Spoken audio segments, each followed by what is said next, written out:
Hello, everybody. Welcome to Invest, Buy, and Sell with Jael.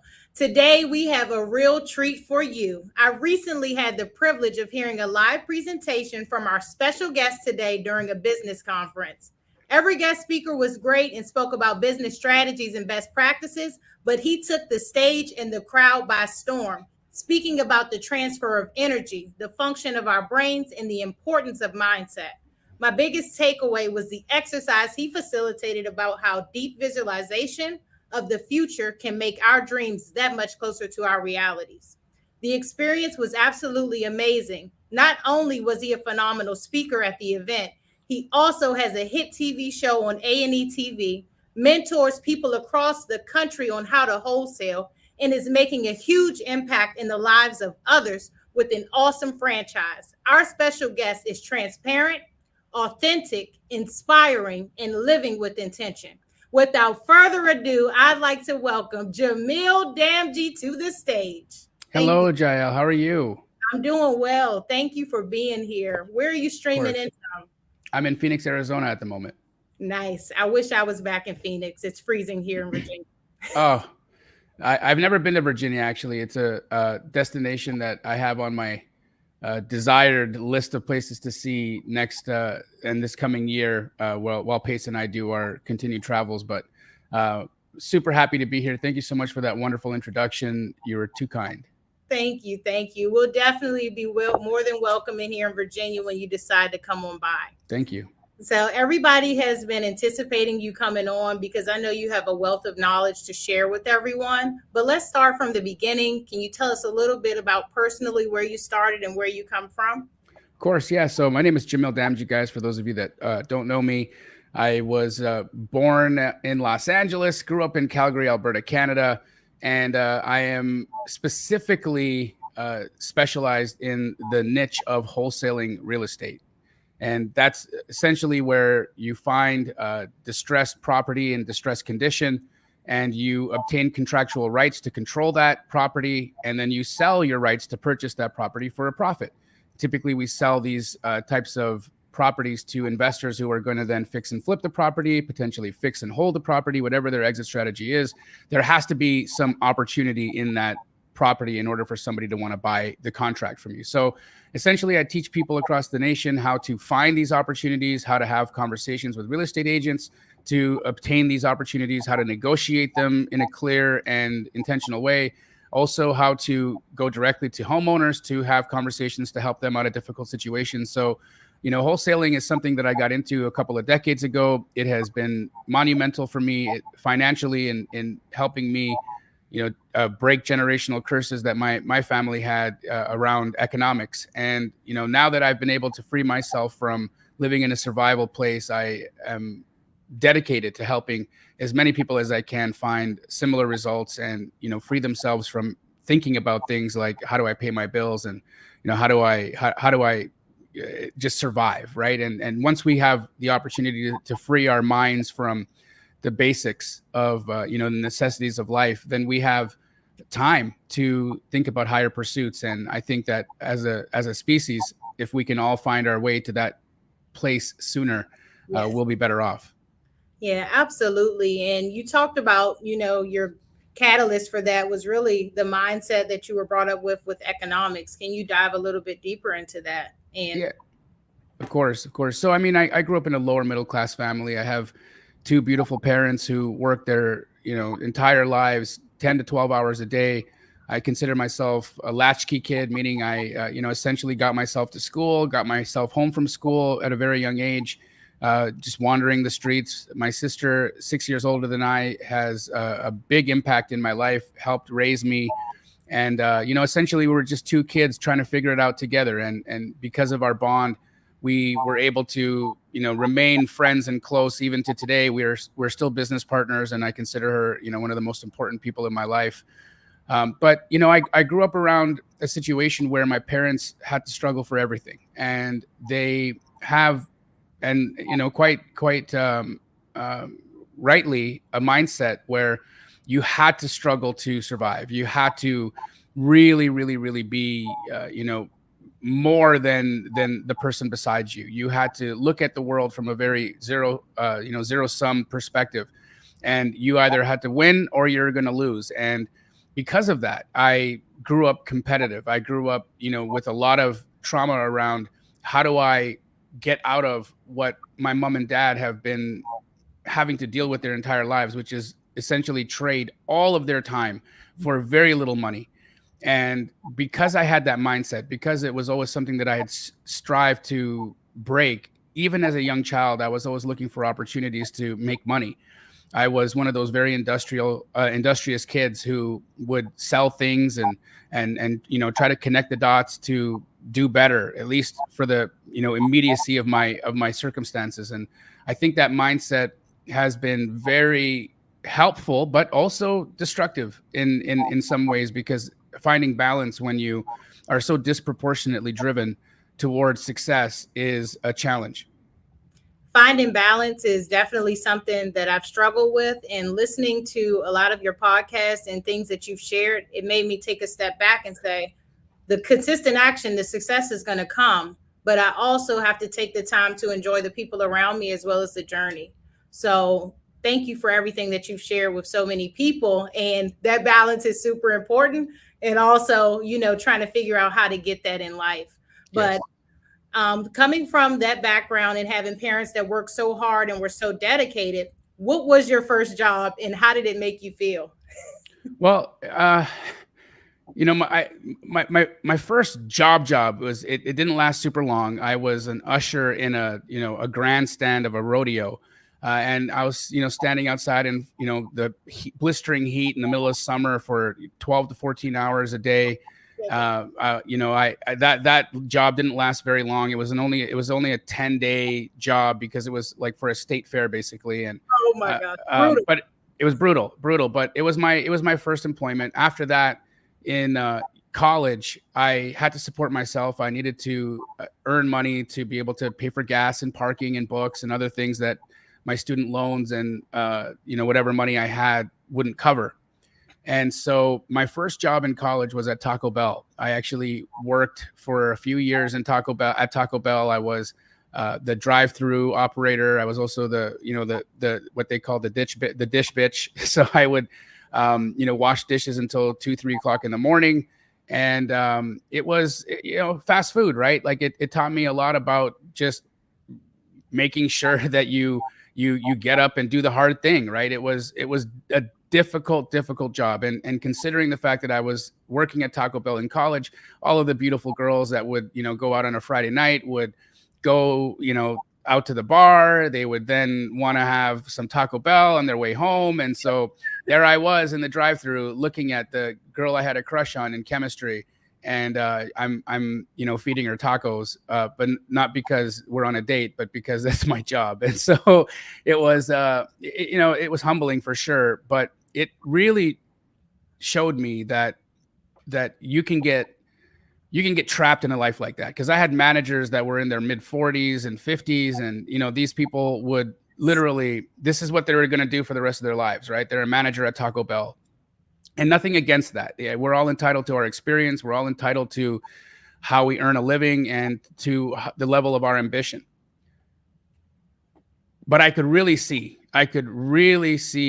that there comes a point in someone's life where they choose to give up, where they choose to say, enough is enough. I'm tired of dreaming. A better life isn't meant for me.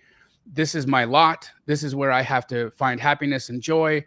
And it's very difficult for them to find that. It's very difficult for them to find happiness and joy in their lives and in their careers and in their relationships, because they've lost integrity with the higher version of who they're supposed to be. And I think every one of us come here with a version of ourselves that, if we fully actualize, is meant to shake and dent the planet.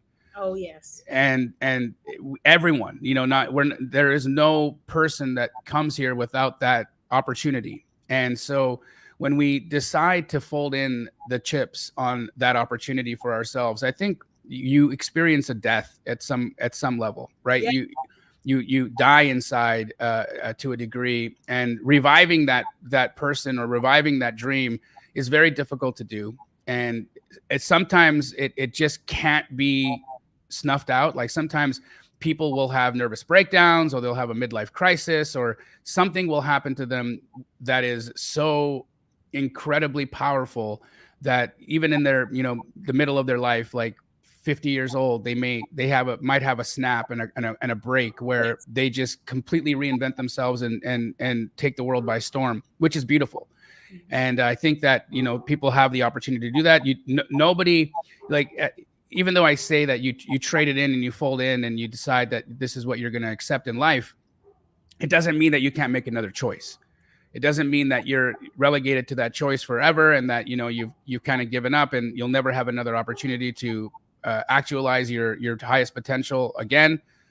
But I think that it just gets more and more difficult as more and more layers of fear and more layers of doubt start to, become the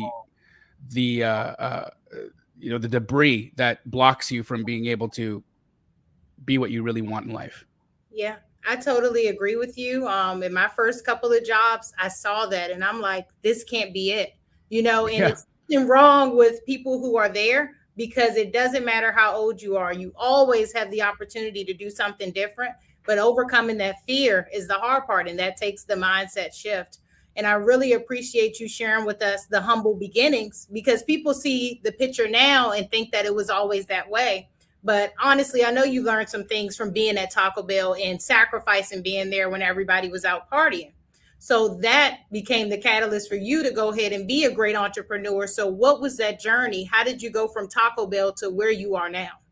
Well, I went to university to try to become a doctor. I'm East Indian in cultural heritage. And, in our culture, being a medical professional or an engineer is essentially the escape plan, right? So my mom and dad were very much aligned to pushing me towards the career in medicine. Almost every one of my extended family, so cousins, and they're all doctors. Like I could fill up an entire medical building with just Dr. Damjis, right? And there's so many of them.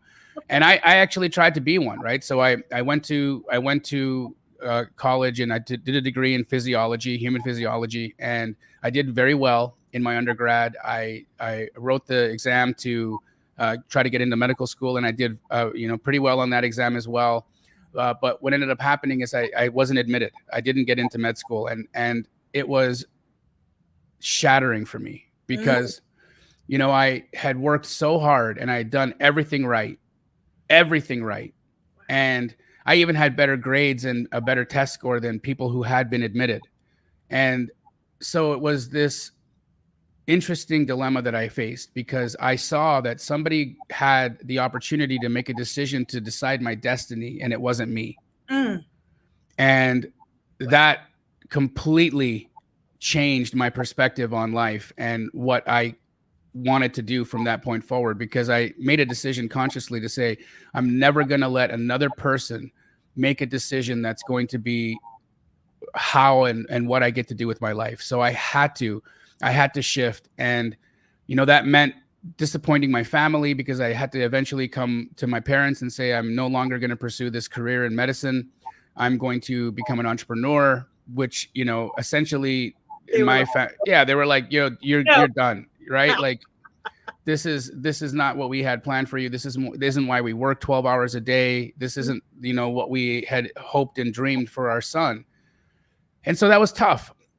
It was really hard facing the disappointment that I gave my parents. And it was hard for myself, even, because I felt like I was giving up at a level, but there was hope that there was something on the other side of that I was essentially releasing what wasn't true to me to pursue what ultimately would become true to me. But how did you handle, I know they felt the disappointment. I'm sure you felt it. How did you handle it initially until you decided to pivot? What did you do? Well, I moved out of the home, right? So I lived by myself, and I had to learn how to take care of myself, because, Indian mothers will do everything for you, from feed you to, clean up after you to all. They're very, very doting moms, right? And so I hadn't really learned how to be self-sufficient. So that was a journey. That was a process for me to figure out, okay, well, this is how you do laundry. This is how you cook for yourself. This is how you keep the house clean. This is how you maintain, proper hygiene and just like regular day-to-day life, right? And so I figured it all out. I had to figure that out by myself, and it was a journey, right? But because I was learning so many new things, because I was really figuring out how to stand on my own 2 feet, the pressure of how much I disappointed mom and dad was overshadowed by the realities of I'm in the world now, and I have to survive, and I have a vision for myself that's great, and I'm not going to have this vision realized if I don't really pick myself up and push forward. And so, I got into entrepreneurship. Right after that, I was serendipitously put in a situation where I was able to get into a media company that was failing. This is the early 2000s where the internet was at its infancy.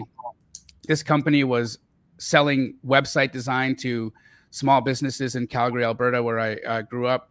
And, essentially they had a hard time convincing business owners that this thing called the internet was going to be a real opportunity for them for advertising and for marketing and for brand awareness. And so my job was to go into the yellow pages and literally call down every industry and every sector that was in there, and then just cold calling businesses, asking them if they had heard about this thing called the internet, and if they had, how and why it was going to be so important for them to have an online presence. And then I would sell them a 6-page, $600 website. It would, we would charge $100 a page. And I was so good at that job that, when I first got introduced to that opportunity, my first week, I ended up selling more websites than they had sold in an entire quarter. Oh my God. And so they wanted me on the team. However, they couldn't afford what I wanted in terms of pay. And so I asked for them to give me half of the company. You needed equity. Yeah, I needed a stake in it, right? And so they said, look, we have nothing to lose here. We're going to close our doors if you don't come in and continue to make sales the way that you have been making in this last week. So they gave it to me, right? Which was cool.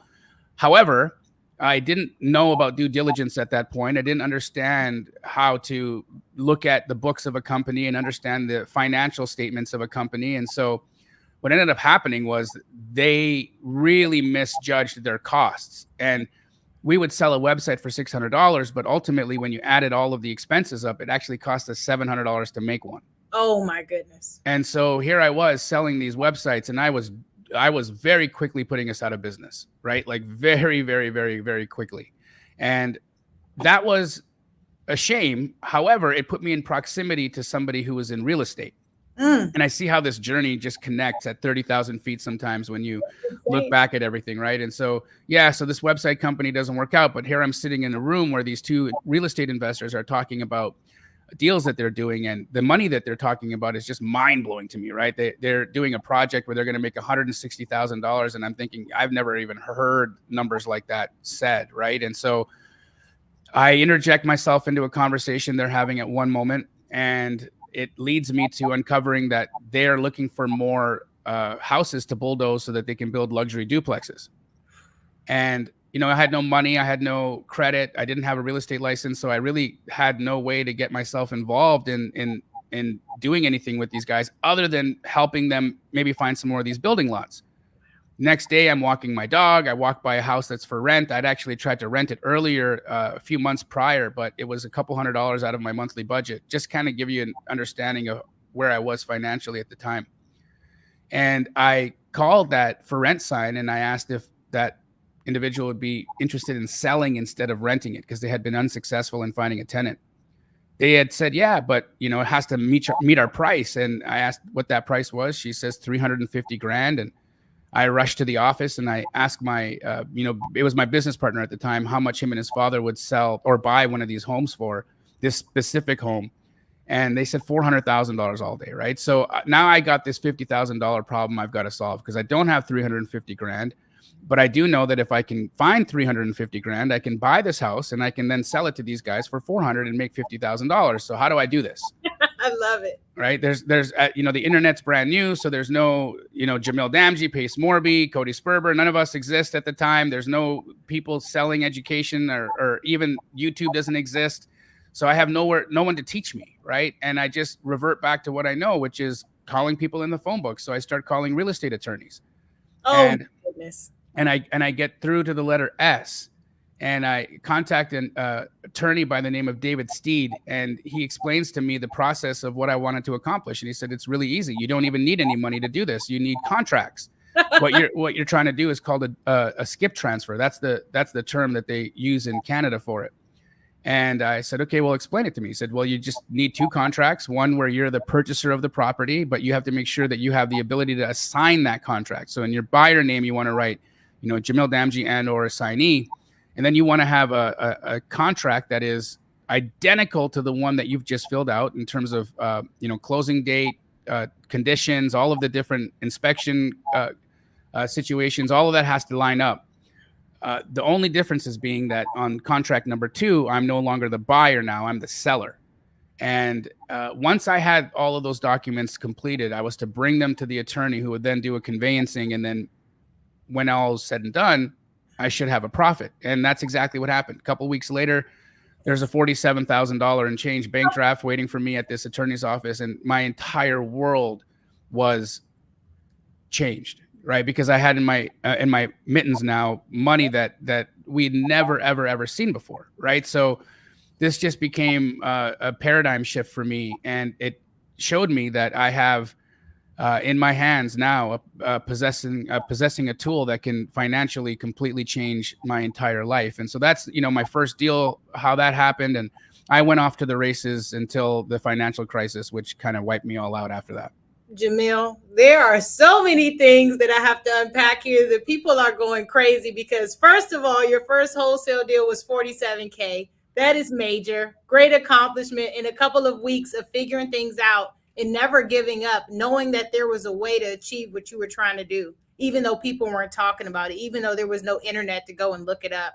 Yeah. Also, just moving through life and doing everything that had to happen for you to get to that step. Literally not getting accepted as a doctor into the school, going through the media company, then actually negotiating a stake in the company to find out it was failing, to be in the right place in a meeting, to then learn about real estate and to impact all the lives that you have today.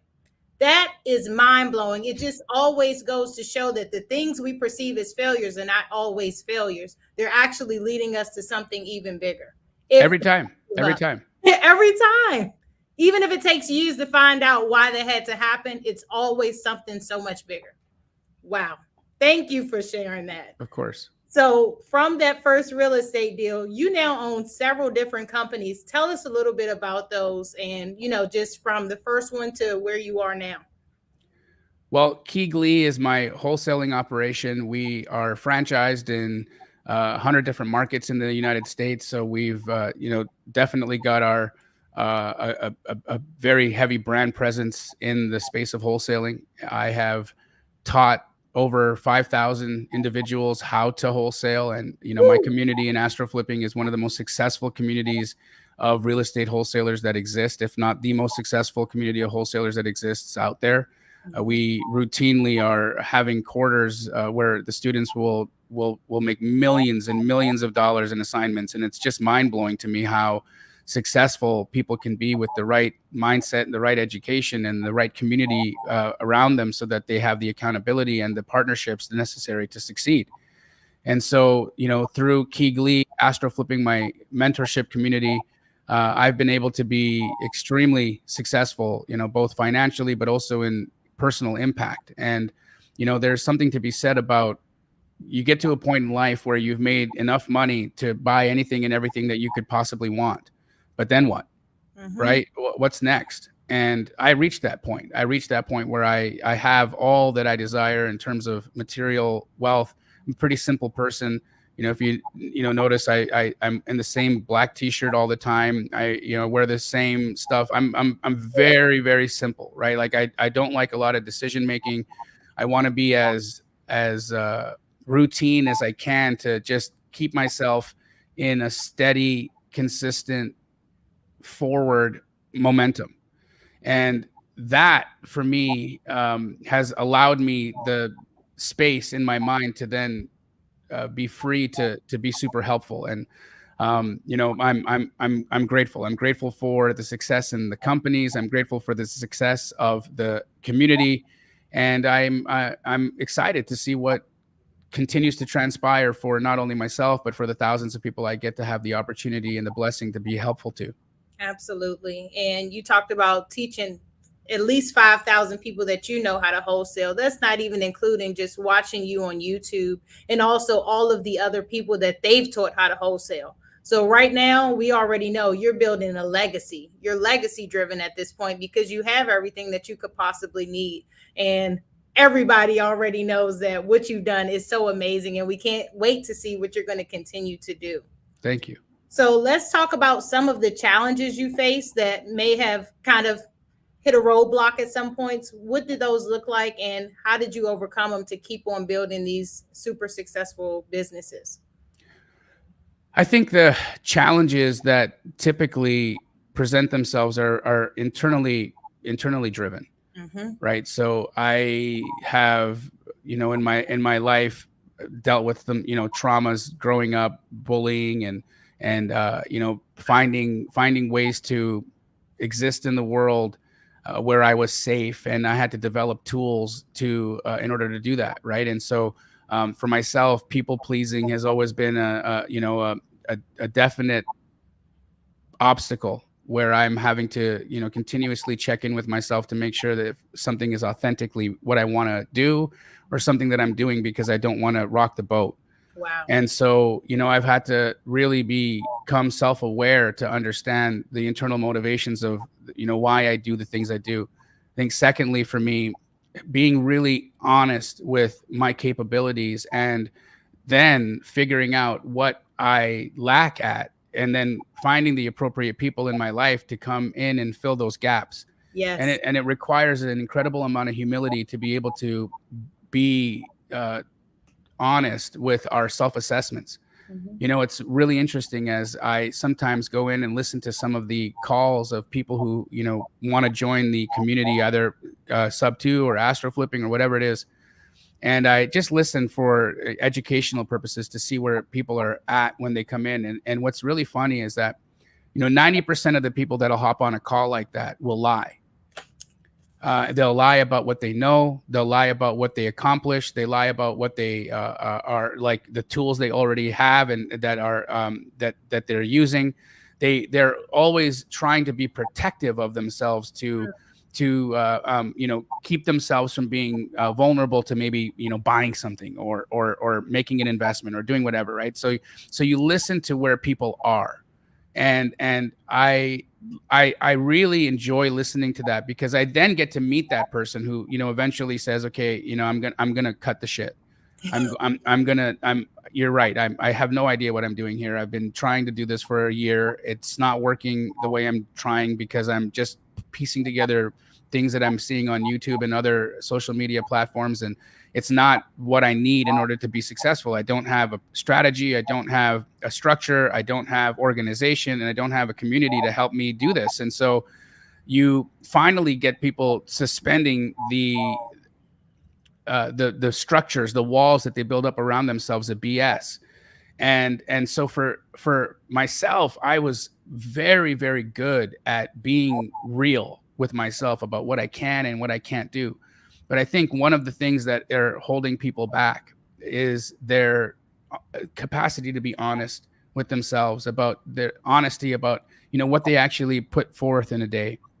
How much are you really accomplishing on a day-to-day basis, right? When you sit down and say to somebody, I've been trying this for the last 6 months, but for whatever reason, it's not working. Well, let's take a look at what that 6 months looked like, right? Was there focused effort towards one task where you mastered it? Was there, resiliency when you found an obstacle where you continued to push forward so that you could ultimately reach the goal instead of giving up and trying something or turning in another direction? Was there a frenetic energy where you just, found yourself doing a little bit of this, a little bit of that, a little bit of this, a little bit of that, and you're kind of buzzing around from thing to thing to thing, and never really accomplishing much, right? And this is 99% of what people are doing when they're failing at what they're trying to accomplish. Yes. And so just having the ability to be honest with where you are right now, I think is such a key critical ability, because when you are real with yourself, then you can actually do things that are going to move the needle. Yes, I think it's very important for everybody to meet ourselves where we are and say, you know what, I don't have to be great at it, but guess what? Let me go find somebody that wants to partner up and that is great at that. And I just want to speak to the energy of the people around you, yourself, and your team. All I get is real. I have to compliment your assistant, Yvette. She is It's awesome. phenomenal. Yep. And she says she loves working with you, and you are so real and authentic. That is a huge, huge compliment to pay someone that employs you. And not many people get that. I'm saying it's huge. It speaks to your character and the energy that you possess. So thank you for sharing those challenges with us, Jamil. Of course. And any other things that came across in your journey that you may have perceived as failures, but actually turned out to be a big win when you look back? I mean, all of it, really. Like, I have come to the understanding that, the seeds of any breakthrough are planted in your breakdowns. Wow. Right. And so that's the like most fertile ground for sprouting a new direction in life, a new opportunity in life, a new perspective in life. And it's really incredible to look at your life at 30,000 feet, to be able to see how all the roads connected so that you could get to the spot you're at. And every place that I find, one of my most difficult moments is where I've seen my direction change, which ultimately led me to my highest timeline. Right. So I see like, oh my goodness, if I hadn't been ripped off for that amount of money, I wouldn't have taken this, made this direction or this pivot, which led me to this thing, which then ultimately brought me here. It's like even the financial crisis of 2008, right? Like that was devastating to me. I had, coming from my situation at the time, having, grown up very, economically challenged, to then having made millions of dollars in a very short amount of time in a young age. I bought my mom a house on the lake. I had bought myself a beautiful home on top of the hill in the city. I had, an excessive amount of vehicles. Like I did all the things that you would do if you were wealthy in your 20s. Right. And so I very quickly lost that all with some, poor decision making and just inexperience with how to handle leverage in the market, especially if things changed. And because of that, I went from, millions to negative millions. And that led me to giving up on real estate for a short amount of time so that I could pursue a career in comedy. And so, I left Calgary, Alberta. I left real estate to move to Los Angeles to become a comedian. I spent, 4 years at open mics, writing sketches, filming sketches, really just trying to be an entertainer for that amount of time, to kind of lick my wounds and give myself space so that I could heal from what I had just gone through in the financial crisis, and really having lost everything, not only for myself, but, making my family destitute in the process. Cause I had, unfortunately, had both mom and dad exposed when it came to the loans that I was taking out. And so my whole family lost everything in the financial crisis of 2008. And so that was extremely painful for me as the son who kind of went a different direction, and then, like the prodigal son, came back and was able to, make everything so good, like buys mom a lake house. And, I go from the kid who couldn't get into medical school to the guy driving, a $200,000 vehicle. Like that felt good. Right. Your own talents. Yeah. But it was gone. I lost it like that. Right. It was, and it all disappeared. And there was so much shame and guilt and trauma associated with me in that time that I had to really heal from it. But had that not happened, had I not moved to Los Angeles, I wouldn't have had my eyes on Phoenix. If I didn't have my eyes on Phoenix, I don't move here on December 12th, 2012. I don't start Keegley. I don't end up, owning the largest wholesaling franchise in the country that then leads me to a television show, which then, gets to scratch my itch of being an entertainer and all of the things that I was trying to accomplish in life. So it's just like, look at the way that God will close a loop. You gave me chills, because just going back through that backwards timeline, it looks so much better than when we're in the situation and going through it. And I think what you shared with us is a huge fear for a lot of entrepreneurs, to work so hard and get it all and then lose it all. So definitely having some safety things in place to make sure that we're protecting our wealth. So I think that's really important for me and a lot of the viewers here. So talk about the comedy stint. How did that go? How long did that last? And then how did that lead you to having one of the best shows on A&E TV, Triple Digit Flip? Well, I'm not talking about comedy on today's a podcast as my career, right? So not that I won't speak about it, but it's like, that's not why I'm here, right? And so obviously comedy didn't work out, right? Like it wasn't I guess my strongest suit. I am entertaining. I do know that I can be self-deprecating, or I don't take life too seriously in that regard. I like to have fun. I think it's important to laugh and enjoy yourself when you're learning and working. All of that's super important. And for me, it's comedy was just an escape at that time. It was an escape from the realities of what was really troubling at home, which was financial ruin. Mm-hmm. So I enjoyed comedy very much. I learned the science of a joke. I learned how to tell them. I learned how to structure them. I learned how to really affect good timing. And that was helpful, because if you've ever, seen any one of my ads that I do for, my mentorship community, they're good, right? Like, and I write those all myself, and I enjoy them. It's a creative process for me. I really I like nerd out on what I think the audience's reaction will be, and like where they're going to laugh and where they're going to find it corny and all the things. And I really enjoy doing that, because that for me is an opportunity to exercise creativity that I wouldn't be able to have displayed or at least even looked at in my world, because of the nature of real estate, right? Real estate is just not inherently funny. Serious. So yeah, it's serious stuff, right? But it doesn't have to be. And I think that especially in learning, we really need to give ourselves the opportunity to enjoy what we're doing, and that comes through by being lighthearted, by being enthusiastic, by having a really buoyant energy. Oh yes. That you bring to whatever pursuit that you're trying to pursue. And with that, you couple that kind of joy and then that action towards a goal. I think that you energize that action at a higher amplitude, because you've got that joyful emotional charge that's pushing forward this action that you're taking, and then the results of that typically are magical. And I really want to highlight that you use one of your passions that you weren't able to explore as healing. And it's we don't know how we're going to deal with difficult situations, but you found a positive outlet. And I think that's the most important thing. It doesn't have to be comedy. It can be anything that you love to do, but find a way to incorporate that in what you're doing every day.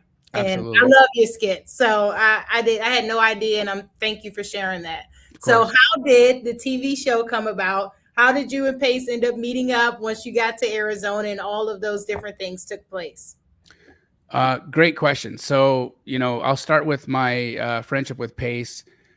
I was known around town as, a pretty powerful guy in the space of wholesale, and Pace had just unfortunately gone through a pretty traumatic situation with a client of his where, he was essentially ripped off for, just over $1 million. And it was pretty terrible for him, and he had to rebuild his life. Right. But, Pace is, again, one of those superhumans that just can find adversary and then figure out how to overcome and just step forward. And he literally steps forward the next day. Like, he doesn't wait. He doesn't sit and cry and think about, like, why poor him, why is everything, working against him? Nothing like that. That guy he's all grit. Right. And so he reaches out to me because he hears that I would be somebody that could be helpful for him. And also he wanted to get some understanding on the person that had ripped him off, because he knew that I had some previous dealings with the guy. And so, Pace sent me a DM. That's how we first met. And he didn't even know if it was my account because I was so invisible on social media at the time that I didn't even have my own face as my profile picture on Instagram. I had literally just had a picture of an owl.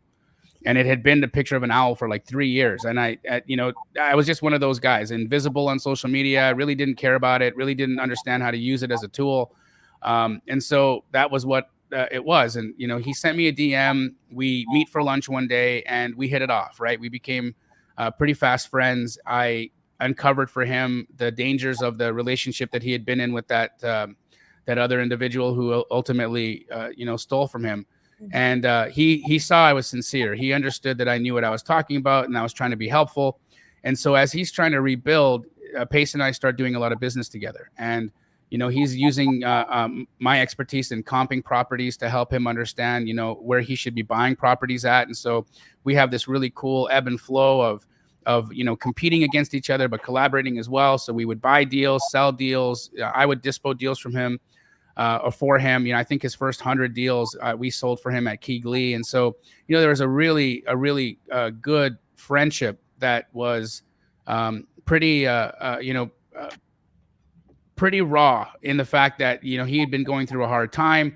I was there to be helpful to him. And, Pace, being the ever giving reciprocator, was doing everything in his power to reciprocate the assistance that I was giving him. So he was, bringing relationships and helping me with social media, which then led to how we end up with a TV show. So, of course, Pace had gotten started in a social media journey much earlier than I did. And so his YouTube channel was pretty impressive even at that early stage prior to me even getting on social media.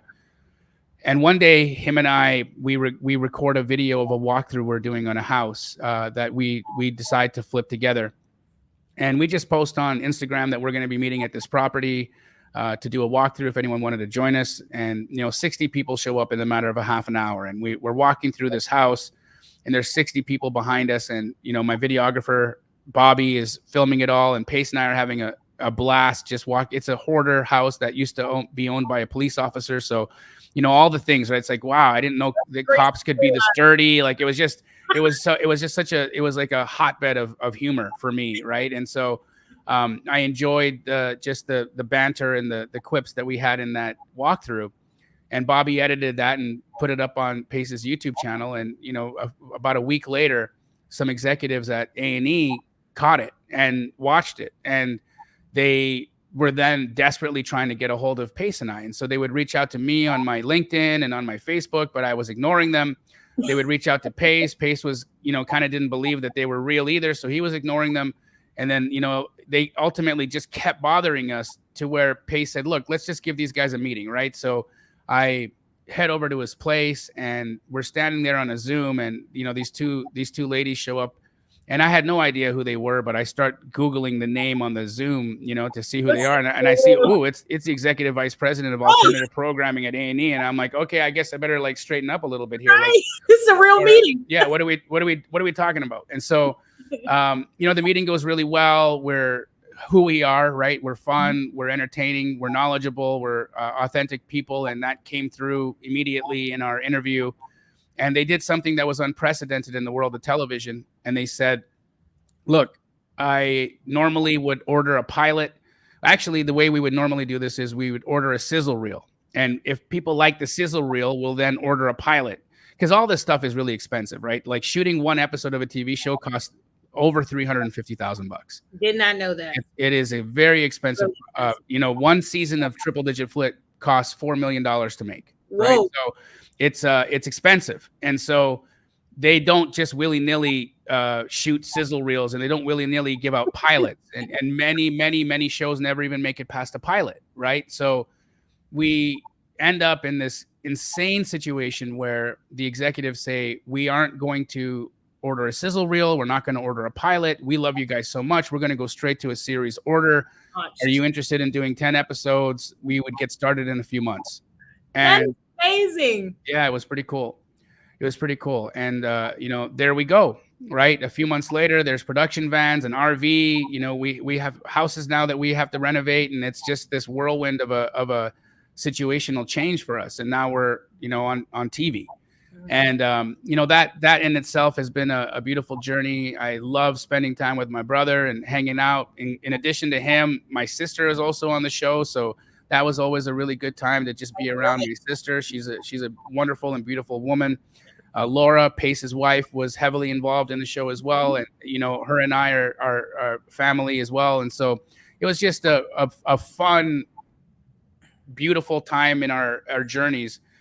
Television isn't over for us yet. We have, folded in the Triple Digit Flip series, but Pace and I are now in negotiations for a spinoff that him and I will do together, which will have a little bit of a different flavor, be a little bit more authentic to, what we actually do on a day-to-day basis. Because in reality, we are not only home renovators, right? We're not spending our entire days picking out tile and, choosing countertops.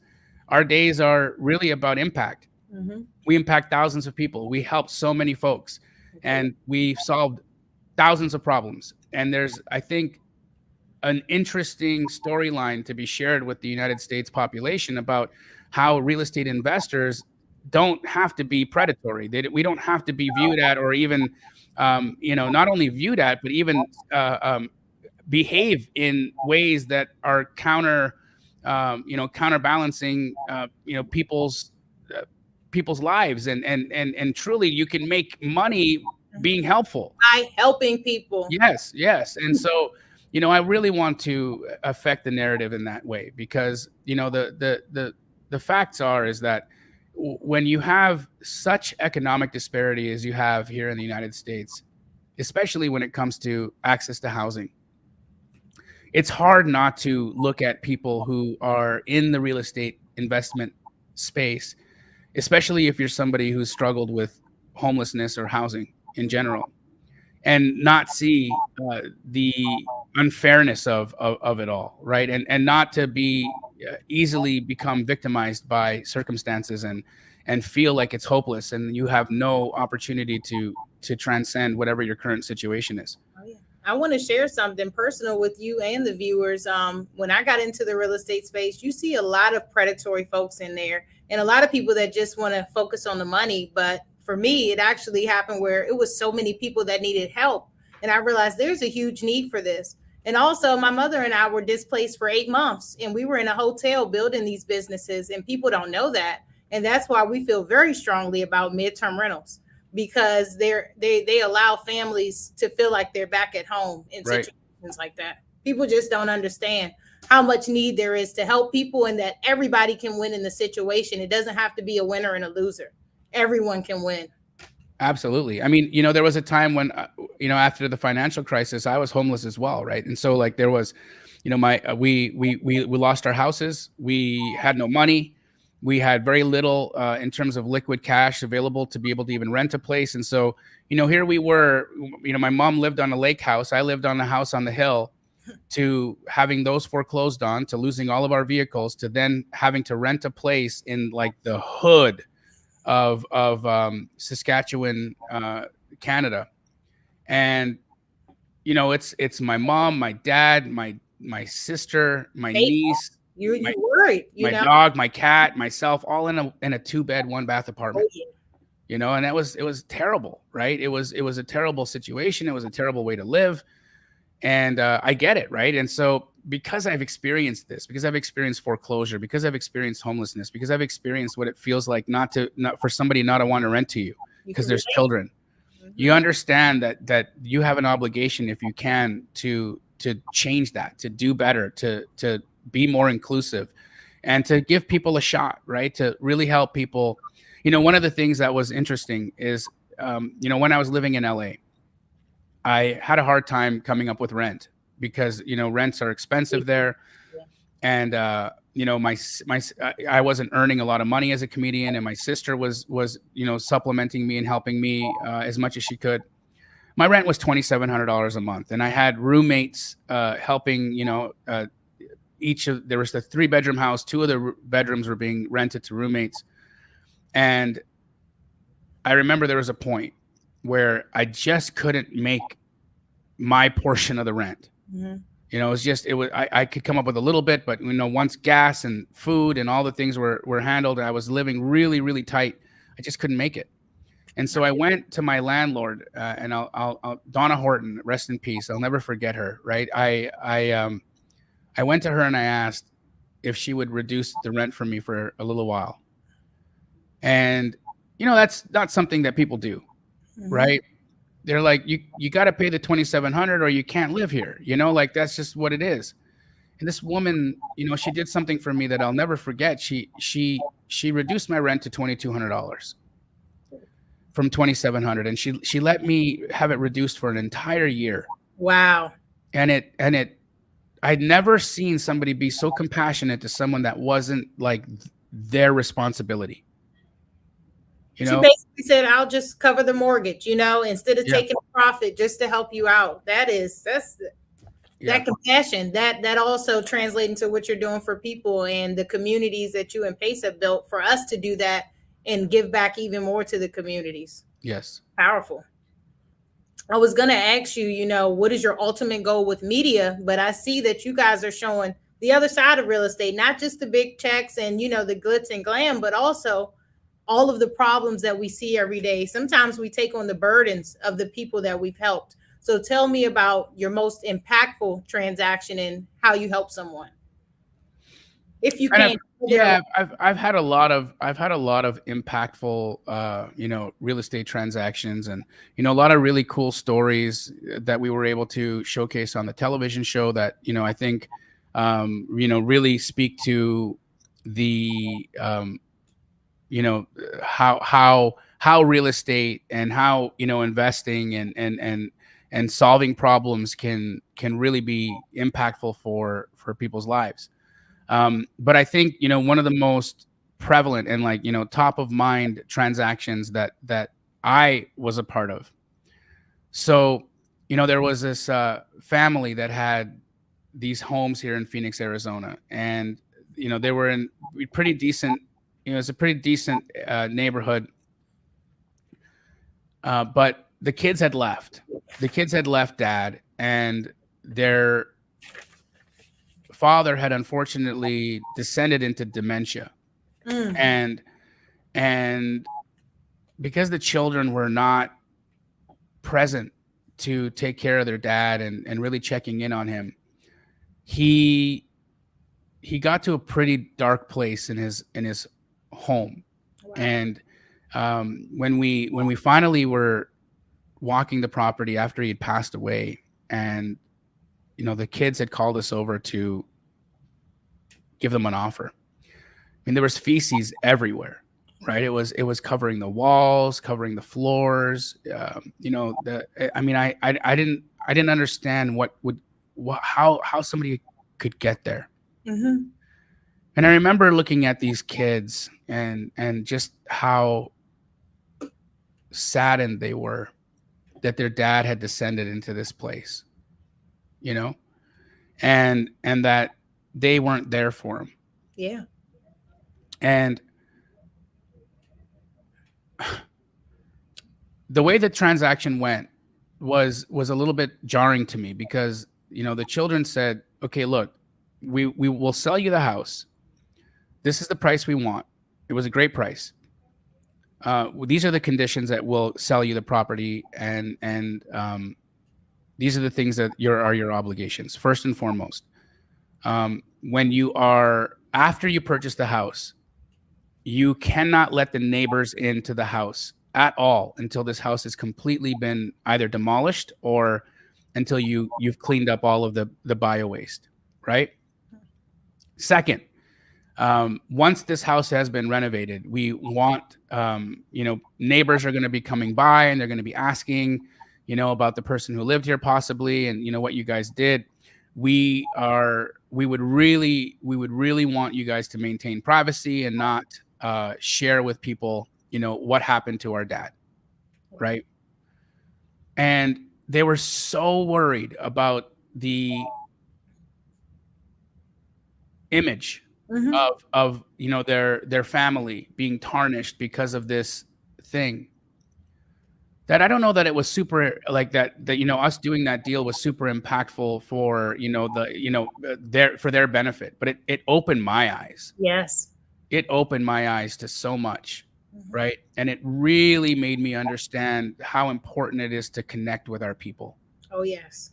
And I have to be completely honest, right? Because I'm struggling with that myself, right? I'm an entrepreneur. I work super hard. I travel a lot, and unfortunately, because of that, my current family situation is falling apart. I'm in the middle of a separation. I'm very likely to sever a beautiful marriage of over 10 years, of almost 10 years with my wife, I'm so sorry. which is, yeah, it sucks, right? It's terribly difficult to have to face that and deal with that. But it's like this pattern, right? And when I remember that about this family had gotten so caught up in what they're doing that they stopped paying attention to what was going on at home. And here I am, so caught up in what I'm doing that I stopped paying attention to what was happening at home. And I think that these patterns keep showing up for me, right? They keep showing up that I have to be more focused, I have to be more present, and I have to be more available to the people that I love, so that I don't choose money over connection, so that I don't choose the impact or the my ego's desire to impact more over taking care of my home and taking care of my own. And here I am, dealing with that and struggling through this pattern that I'm trying to release for myself, so that if I have future relationships, that I can heal from that. And so I would say that's probably one of my most impactful deals, because it's mirroring to me in my life where I have work to do. And I think that if we're not looking at what's going on around us as a literal reflection of where we have blocks, where we have opportunities for growth, then we're missing the point. And for me, I know that God's showing up for me at every moment of my life, pointing to where I have to do better. That accountability is so amazing and deep. I know that you feel like maybe it's a little bit too late that this has all happened, but I completely understand what you're saying and how you're looking back like, wow, actually we can visualize the future, but we got to be in the present. We got to show up for the people that helped us get to where we are. And that speaks to me, because I'm super busy and doing all of these things, but family is the most important. Yeah, and we say it all the time, right? Like, you ask an entrepreneur, what's your why? What's your why? And it's like I'm really starting to understand that a lot of us lie, when we're saying our why, right? Because I should have been more honest with myself earlier in the days, instead of being like, oh, it's of course, for my family. I've been a tremendous provider for my family, and many households are supported by me. On the other side of that, right? On the other side of that, financial support is one thing, but really, really being there for your people is another. It's and different. When I hear people just say the things, like, oh, my why is my children, my why is my spouse, my why are my parents, I want to retire my parents, or like, they just got this like programmed response of their why, right? I think what we really got to do is start with ourselves. Oh, yes. You have to heal whatever gap you're trying to fill in yourself. Because look, I've been hanging achievements on as ornaments to make up my tree, my Christmas tree of who Jamil is. And my achievements are my ornaments, right? And I've been hanging ornaments, all these years. And I've got this beautiful tree of ornaments of achievements that I say make me up, make up who I am. And then you get the situation like I just recently had, where I have this terrible spinal injury. I'm in this terrible situation with my personal world, and so the whole tree gets shook. Oh yeah. And all the ornaments fall off. What's left? And you start to say and look at yourself and say, oh man, all of this was decoration. Was it as important as I really think it is right now? Yeah. That was for me, Jamil. Thank you. Because, I can get, really just focused on work so much that sometimes I'm not being the nicest person to the people that love me the most. And that's just being honest, from focusing on achievement, but really the achievement is for us. And sometimes we don't even stop to appreciate the achievement we just accomplished because we're thinking about what's next. Right. And like, here's at the end of the day, You know, if you use the analogy of the Christmas tree, right? You're hanging up all these ornaments for people to see it on the outside. Yet the core at the core of the tree, you know, none of it's even visible. No. Right? And so you start to really understand the difference between doing for self and doing for others to prop up self. Yes. And that right there is, I think, where we have a lot of work to do as just you know, a society, and as a you know, humanity in general, and that to be really honest with ourselves and to take accountability and responsibility for the things that we want, for the desires we want to achieve, for the itches we need to scratch, in order for us to then be able to show up wholeheartedly for the people that we love. Because look, at the end of the day, why am I hanging up all these ornaments? Why am I dressing myself up in achievements as greatly as I tend to be doing, right? Mm. I'm doing this because I'm finding external validation to show to tell me who I am. Yes. Right. But then you shake the tree and all the ornaments fall off, and then you realize that you aren't those things. Nope. And so it's a peel back, right? It's a peel back of the onion. You're getting deeper and deeper and deeper to the core of who and what you are.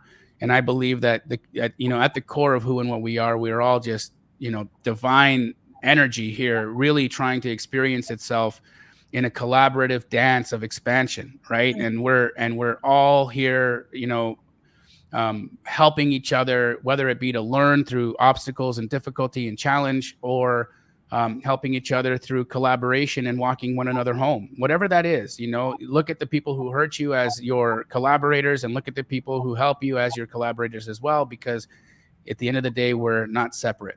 No, we're all one positive entity, and your energy has just filled everybody that's going to listen to this, everybody that's commenting, everybody's resonating with what you said. So, wow.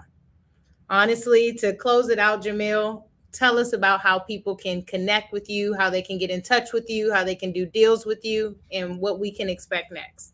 Sure.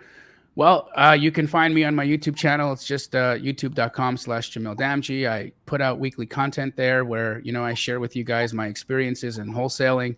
I also dive into discussions on mindset and, you know, reflections that I'm having as I continue to evolve and grow in my world and in my life, and expect to see just layers of me continue to shed as I become more and more and more the version of what I am supposed to be on this planet, right? And so you can catch content there. You can follow me on Instagram if you so desire at JDAMJI.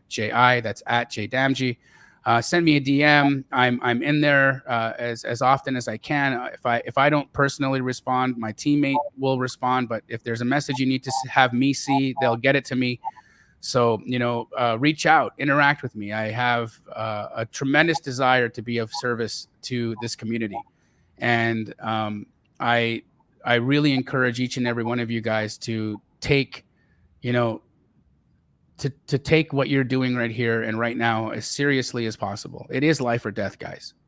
Let's be honest, right? It is life or death. And if you really want to have an impact on this planet, if you want to have an impact on your family, and if you want to have an impact on yourself, then we have to stop taking these decisions to show up for ourselves lightly.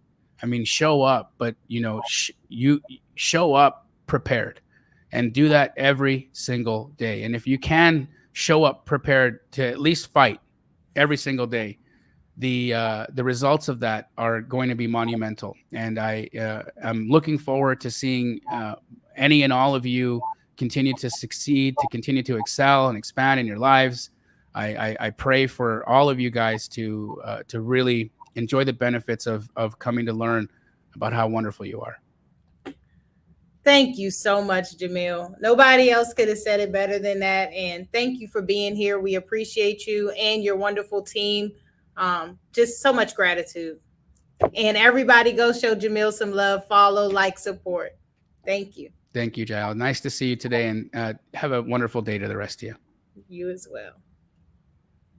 All right, everybody. Thank you for joining us live. Thank you for everybody that's going to watch this in the future. I hope that you got the message. I hope this impacts your lives in so many different ways because it's already impacted mine. Thank you to our special guest, Jamil, and his amazing team for making this all possible. I'll see you guys next time. I appreciate you guys so much. Happy holidays. Peace.